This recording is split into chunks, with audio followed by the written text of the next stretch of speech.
The year is 1142. Life in London, as in much of Europe, is a precarious dance with death. Unseen armies of pestilence march through cramped streets, leaving few untouched. Human and animal waste mingles freely, a breeding ground for disease unimaginable to modern minds. The very air seems saturated with sickness. For the common folk, survival is a daily struggle. Malnutrition weakens bodies, leaving them vulnerable to infection. A simple cold can turn to deadly pneumonia. Water sources are tainted and hygiene is a forgotten luxury. Death, especially for children, is a frequent visitor. Amidst the squalor, beacons of hope flicker. Monasteries, guided by the Benedictine rule, offer solace and care. Brother Thomas dedicates his life to easing suffering, tending to the sick with herbal remedies and fervent prayer. Their medical knowledge, though limited, provides a sanctuary from the relentless tide of illness. Sister Agnes, like many nuns, diligently cultivates medicinal herbs, preparing poultices and infusions according to ancient recipes. Faith and practical skill intertwine as she battles against the relentless advance of disease, offering comfort and whatever relief she can provide. Beyond the monastery walls, Master Elias, a physician trained in the Galenic tradition, applies his learning to the ailments of the wealthy. His understanding of anatomy and physiology, though based on ancient texts, offers a more sophisticated approach than folk remedies. Yet, even his knowledge is often insufficient in the face of rampant disease. Superstition holds sway over many. Charms, amulets, and incantations are as common as prayers. Folk healers, often women, are consulted for their knowledge of herbs and their supposed ability to ward off evil spirits believed to cause illness. Rooted in centuries of tradition, these practices offer a sense of control in a world governed by unseen forces.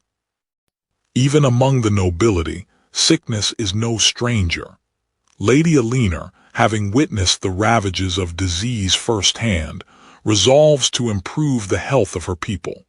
She sponsors the construction of a small hospital on her lands, providing basic care and a refuge for the afflicted. In times of great pestilence, religious fervor intensifies. Flagellants, believing disease to be God's punishment, march from town to town, whipping themselves in public displays of penance. Their actions reflect the desperation and fear gripping the land. The Black Death descends upon Europe with terrifying speed. Hospitals are overwhelmed, and the dead pile up faster than they can be buried. Physicians, clad in grotesque plague masks, struggle to understand and combat the invisible killer. Old remedies prove useless against this new and terrible scourge. Amidst the devastation, seeds of knowledge are sown. Some, driven by desperation, begin to question established authorities and seek new explanations for disease. Ancient medical texts are rediscovered and re-examined, offering glimpses into lost wisdom. The Church's restrictions on dissection are slowly relaxed, allowing physicians to gain a more accurate understanding of human anatomy. These clandestine investigations, often conducted in secret, mark a crucial step towards a more empirical approach to medicine. Though the medieval world remains shadowed by disease, the hospitals and medical practices of the era lay the foundation for future progress. They stand as enduring monuments to human compassion, resilience, and the relentless pursuit of knowledge in the face of unimaginable suffering. In the heart of the English countryside, nestled amongst rolling hills and ancient forests, stood the Benedictine monastery of St. Albans. More than a place of prayer, it was also a sanctuary for the sick and the poor, a beacon of hope in a world often consumed by darkness. Here, within its sturdy stone walls, Monks dedicated their lives to God and to the care of those less fortunate. Within the monastic walls, Sister Agnes worked tirelessly. Her days were a rhythm of tending to the sick, preparing remedies and offering solace. The infirmary, though simple, was a haven for those who sought refuge from the harsh realities of medieval life. Herbal remedies, passed down through generations, were her tools against the tide of disease. Brother Thomas, with his gentle demeanor and unwavering faith, offered comfort and spiritual guidance. He read scriptures, prayed with the afflicted, and reminded them of God's love even in the face of suffering. The Psalms were a balm for their weary souls, a reminder that even in the darkest hour hope remained. Sister Agnes's knowledge of herbs and their healing properties was invaluable. She prepared poultices for sores, infusions for fevers, and salves for wounds. Her remedies were not always effective, but her dedication to alleviating suffering was unwavering. She meticulously documented treatments and their effects, adding to the monastery's growing compendium of medical knowledge. The monastery's library was a treasure trove of ancient knowledge. Brother Thomas spent hours studying the works of Galen and other classical physicians, seeking to understand the mysteries of the human body and the causes of disease. He carefully copied and preserved these texts, ensuring that this knowledge would not be lost. The monastery's herb garden was Sister Agnes's domain. She cultivated a wide variety of plants, each with its own unique healing properties. She understood the seasons, the soil, and the delicate balance of nature, knowing when to plant, when to harvest, and how to prepare each herb for maximum efficacy. The monks believed that caring for the sick and poor was a sacred duty, a way to emulate Christ's compassion. They shared their food, their shelter, and their knowledge, offering whatever they could to ease the suffering of others. Charity was not just a virtue, but a way of life. The infirmary was not a place of miracles. Many patients succumbed to their illnesses despite the best efforts of the monks and nuns. But even in the face of death, they offered dignity, compassion, and the promise of eternal life.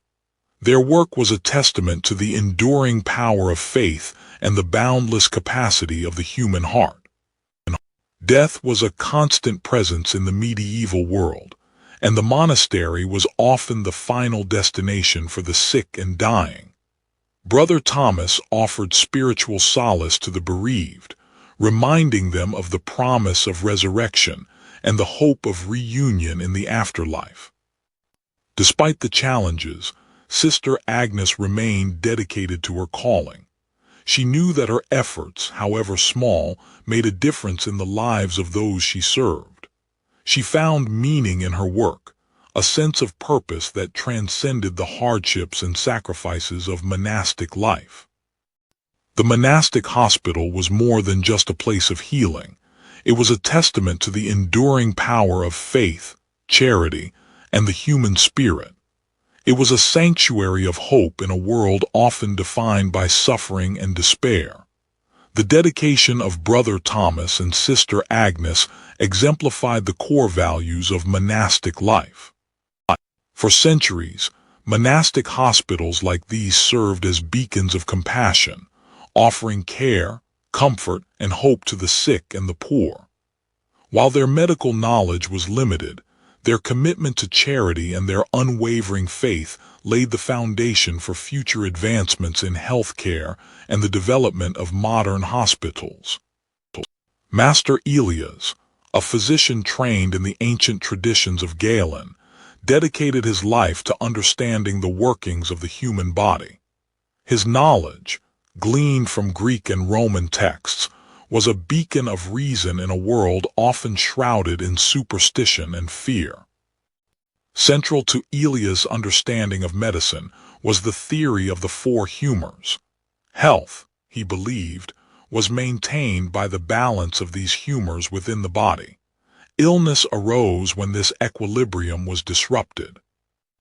Uroscopy, the examination of urine, was a crucial diagnostic tool. By observing its color, consistency, and even taste, Elias sought clues to the imbalance within the patient's body.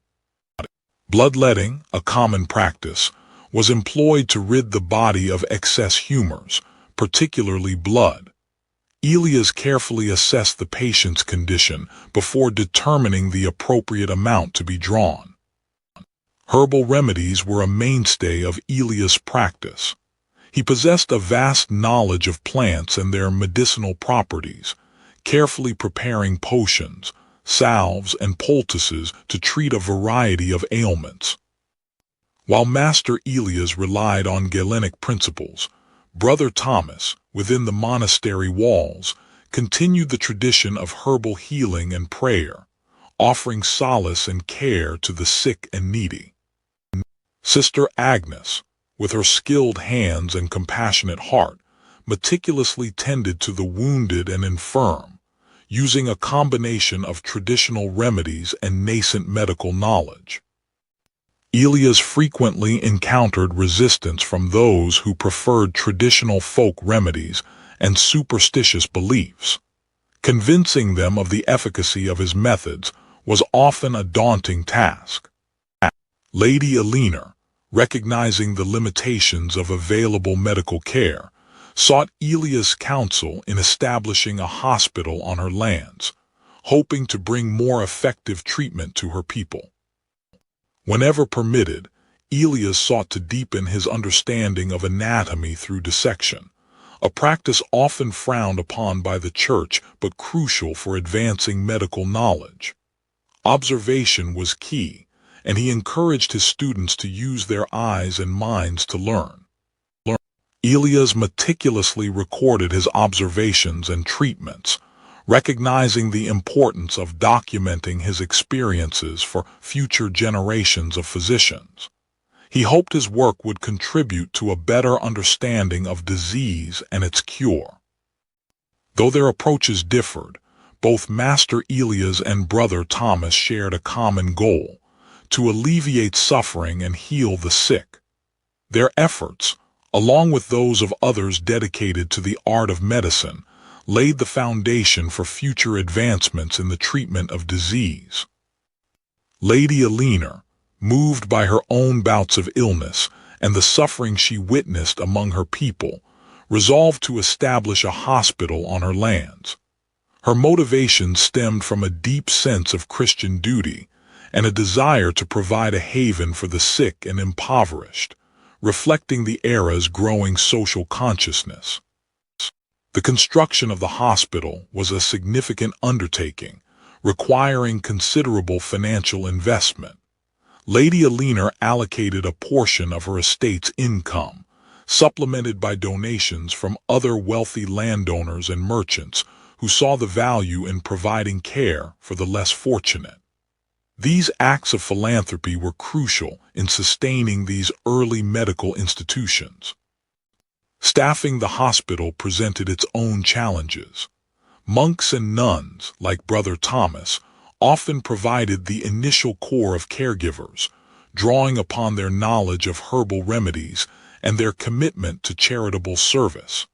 Their monastic orders played a pivotal role in managing and administering these institutions. Sister Agnes, dedicated to her vows, brought not only practical skills in nursing, but also a spiritual solace to the patients. The hospital became a place of both physical and spiritual healing, where prayer and faith were considered integral to the recovery process.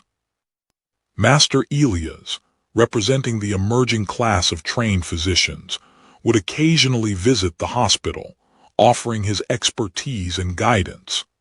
While his understanding of anatomy and physiology was still limited by the constraints of the time, his knowledge of Galenic medicine and surgical techniques offered a valuable, if sometimes controversial, perspective. Lady Eleanor's personal involvement ensured that the hospital maintained a high standard of care. She actively participated in managing the hospital's resources and ensuring that the patients received proper nourishment and attention, thereby contributing to the hospital's reputation and attracting more support. Brother Thomas diligently cultivated a medicinal garden, providing the hospital with a constant supply of herbs and remedies. The garden became an essential part of the hospital's infrastructure, demonstrating the importance of natural resources in medieval medical practices. Sister Agnes meticulously documented patient cases and treatment outcomes, creating a valuable archive of medical knowledge. These records, though rudimentary, represented an early form of medical documentation and contributed to the gradual accumulation of empirical data. The interaction between Master Elias and Brother Thomas highlighted the tension between traditional herbalism and emerging medical science.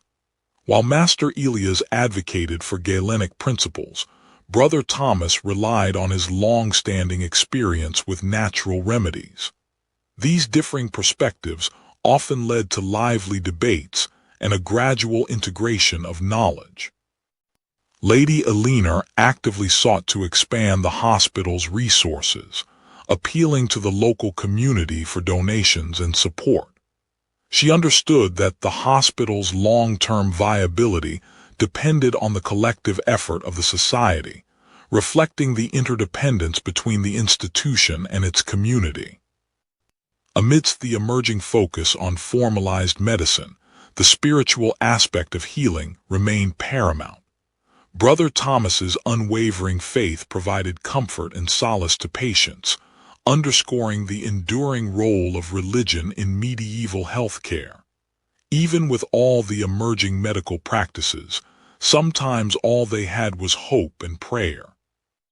Lady Eleanor's hospital represented a pivotal step in the evolution of medical institutions. It demonstrated a shift from purely charitable care to a more structured and formalized approach to healing, laying the groundwork for future advancements in medical science and social welfare. Her benevolence extended beyond charity, shaping a brighter future for the sick and vulnerable in her community. The year is 1340. Though the Black Death has yet to fully grip Europe, a sense of unease hangs heavy in the air. Whispers of sickness, of fevers that consume bodies in days, travel from port to port, village to village. The world feels precarious, teetering on the edge of an abyss. In the monastic infirmaries, cases of dysentery and virulent influenza become increasingly common. Sister Agnes notes the alarming rate at which these illnesses spread, a silent, invisible fire consuming her patients. The usual remedies offer little respite, and a growing sense of helplessness settles within her. Master Elias, poring over his Galenic texts, seeks answers to the surge in illnesses. He observes the symptoms, meticulously documenting them, yet the ancient wisdom seems inadequate against these new, aggressive maladies. The humors, the balance of which he strives to restore, seem to be thrown into chaos by forces beyond his comprehension. Lady Eleanor, witnessing the overcrowded and unsanitary conditions in her village, recognizes the breeding grounds for disease. The lack of clean water, the close proximity of people and animals, and the accumulation of waste create a perfect storm for epidemics. She begins to question the efficacy of prayers alone, wondering if practical measures might offer greater protection. The cities, with their narrow, winding streets and overflowing populations, become epicenters of disease.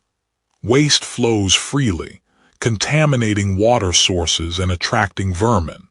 The air itself seems thick with miasma, a poisonous vapor believed to carry illness from one person to another.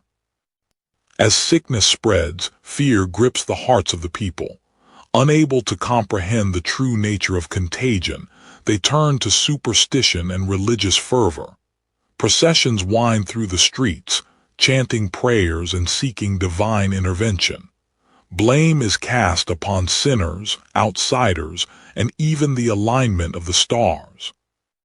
Master Elia's attempts to promote sanitation and hygiene are met with resistance.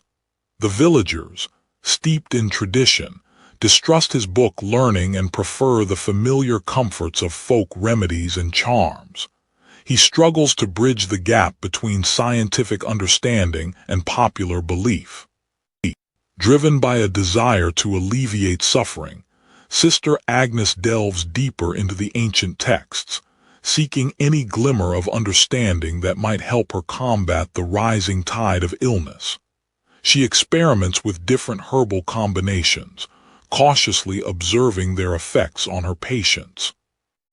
Brother Thomas, amidst the rising panic, continues to offer comfort and spiritual guidance to the sick and dying.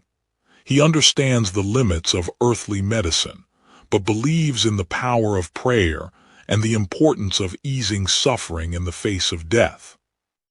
Unbeknownst to them, the seeds of a far greater catastrophe are already sown. From the distant lands of the East, a plague is making its inexorable advance, carried by rats and fleas along the bustling trade routes that connect Europe to the wider world. Lady Eleanor, driven by her growing awareness of the connection between sanitation and health, begins to implement practical measures in her village. She invests in clean water sources and waste disposal systems, defying the traditional resistance to change. Master Elias, standing on the precipice of unimaginable horror, feels a growing sense of dread. He knows that the coming plague will test the limits of his knowledge and the resilience of humanity. The shadow of death looms large, threatening to engulf the world in darkness. The year of our Lord 1348. From the distant east, a pestilence unlike any seen before began its inexorable march westward.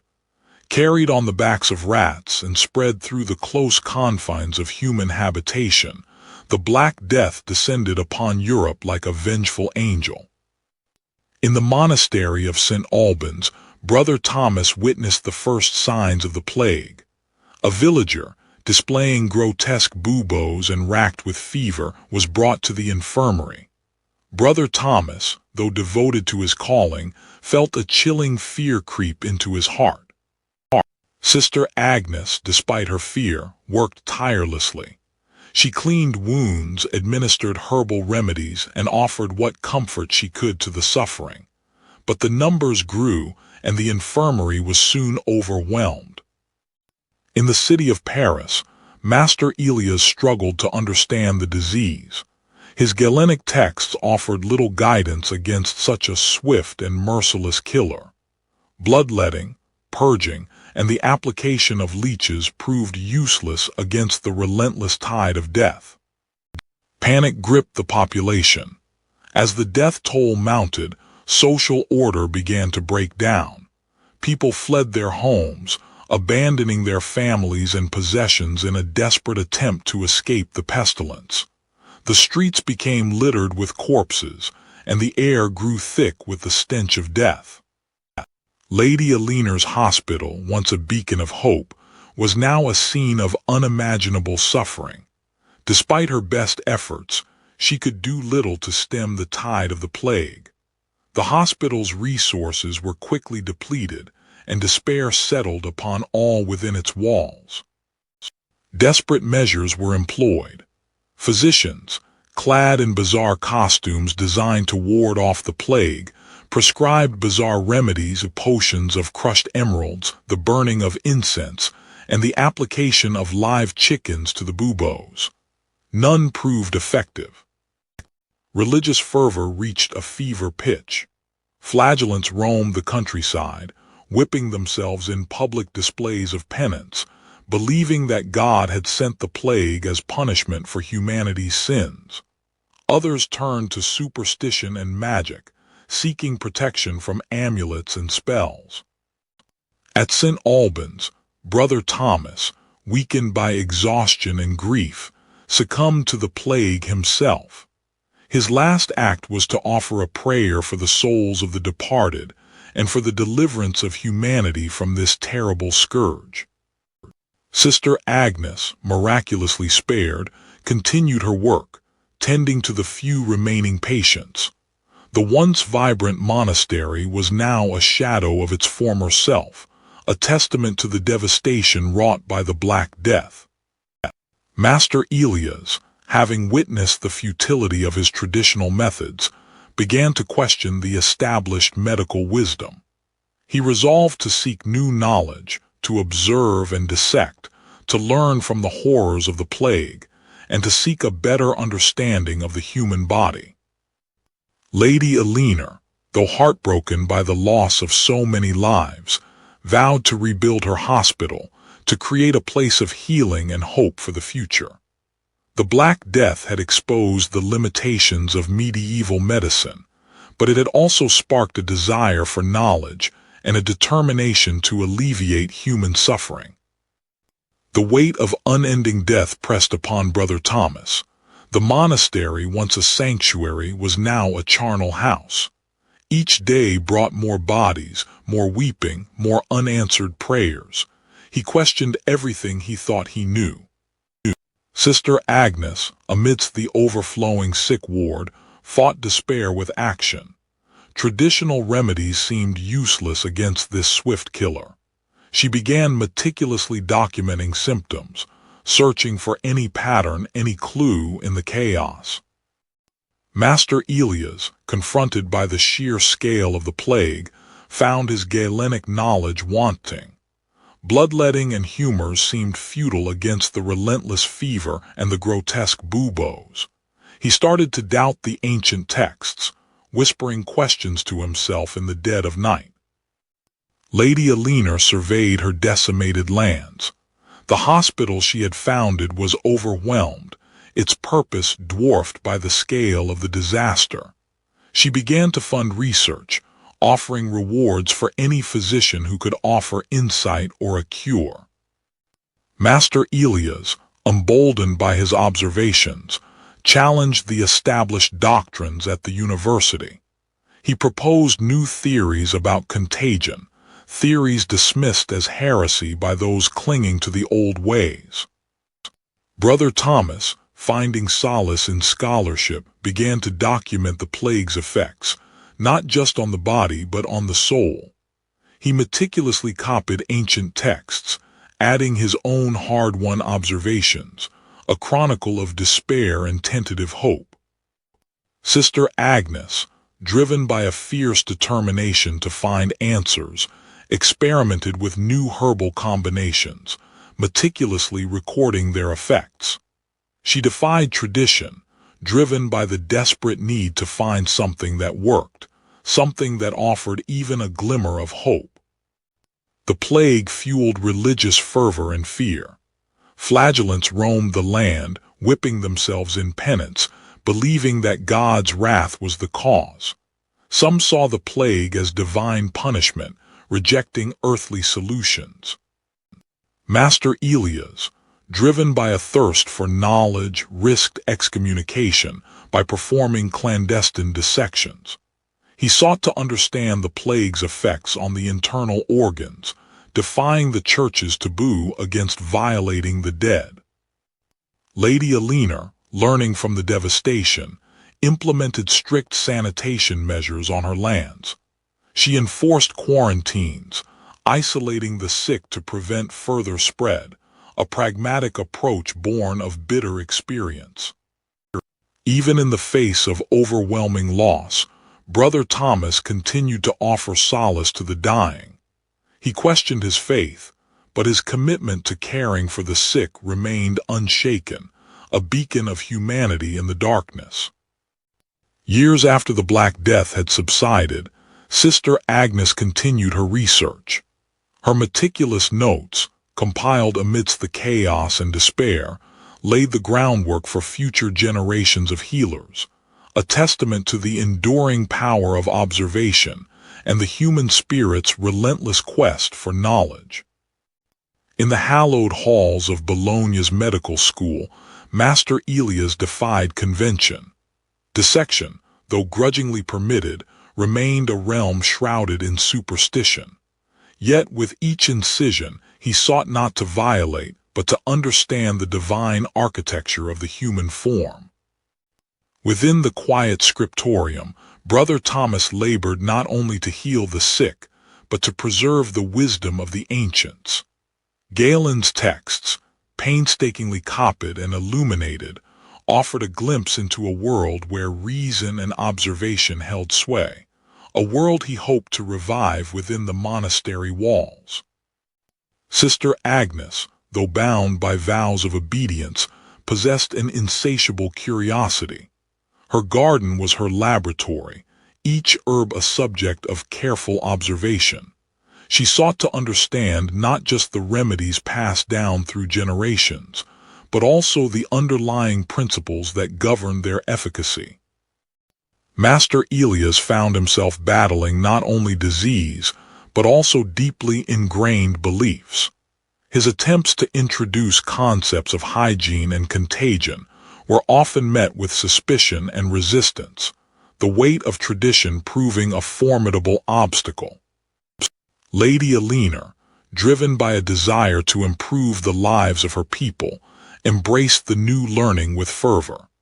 She recognized that true healing lay not only in charitable care, but also in the pursuit of knowledge, becoming a patron of physicians and scholars. Brother Thomas, inspired by the spirit of inquiry, began to systematically record his observations. He meticulously documented the effects of different herbal remedies, seeking to discern patterns and refine his understanding of their properties. Master Elias, emboldened by his own experiences, dared to challenge the established dogma. He presented his findings at medical conferences, sparking debate and pushing the boundaries of accepted knowledge. Sister Agnes recognized the importance of collaboration. She eagerly sought out the knowledge of apothecaries and other healers, expanding her understanding of the medicinal arts.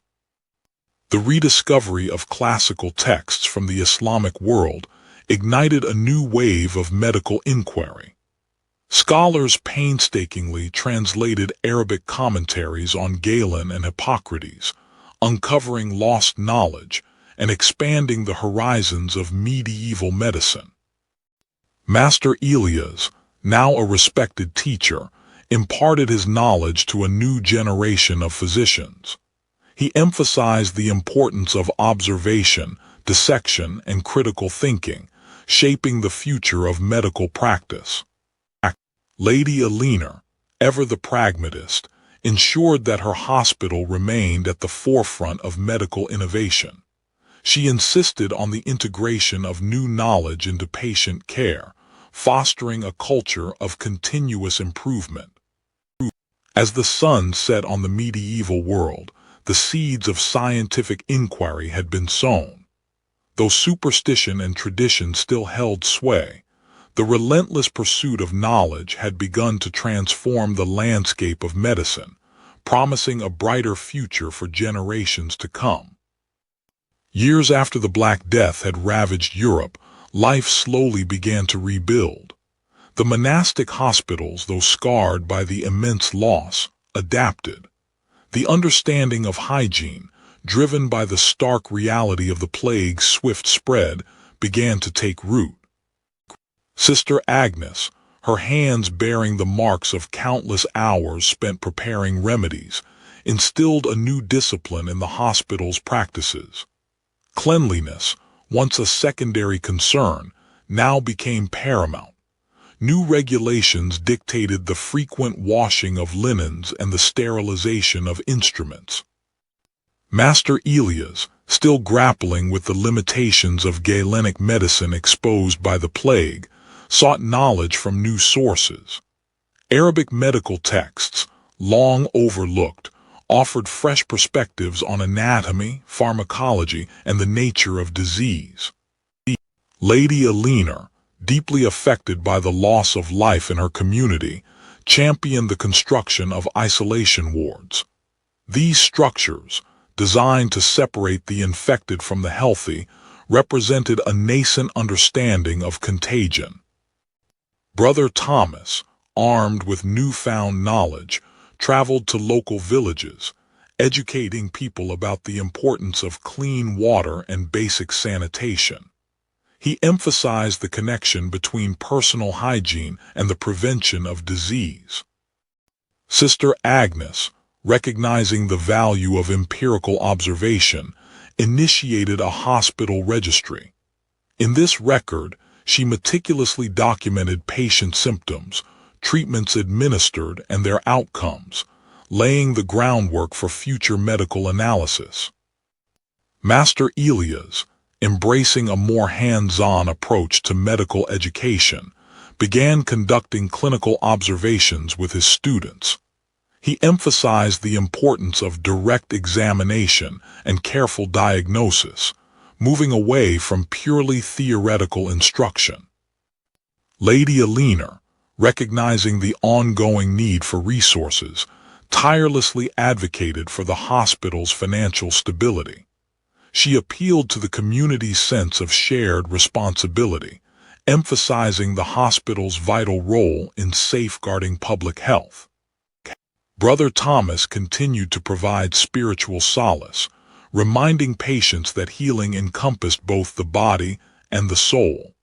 He offered prayers and blessings, reaffirming the enduring importance of faith in the face of suffering. Sister Agnes meticulously oversaw the preparation of medicines, ensuring the quality and efficacy of each remedy. She expanded the hospital's apothecary, incorporating new herbs and techniques based on her ongoing research. Master Elias participated in lively debates with his colleagues, challenging established medical dogma and advocating for a more empirical approach. He fostered a spirit of inquiry and critical thinking among the medical community. The medieval hospitals, born of faith and shaped by crisis, evolved into more than just places of charity. They became centers of healing, learning, and a nascent form of public health. The lessons learned from the Black Death, though dearly bought, laid the foundation for future advancements in medicine and the enduring quest to alleviate human suffering. Lady Alina smiled, reflecting on how far their little hospital had come and how much more it could still achieve. Years passed, seasons turned, and the scars of the Black Death began to fade, though the memory lingered like a phantom limb. The hospitals, born from faith and necessity, stood as enduring testaments to the human spirit's capacity for compassion.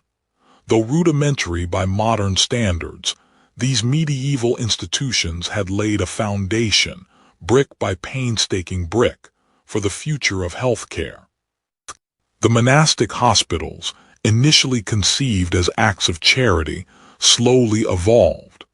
The understanding of illness, though still intertwined with religious belief, began to incorporate elements of observation and empirical knowledge. Sisters like Agnes passed down generations of practical wisdom. Master Elias' legacy extended beyond individual patients.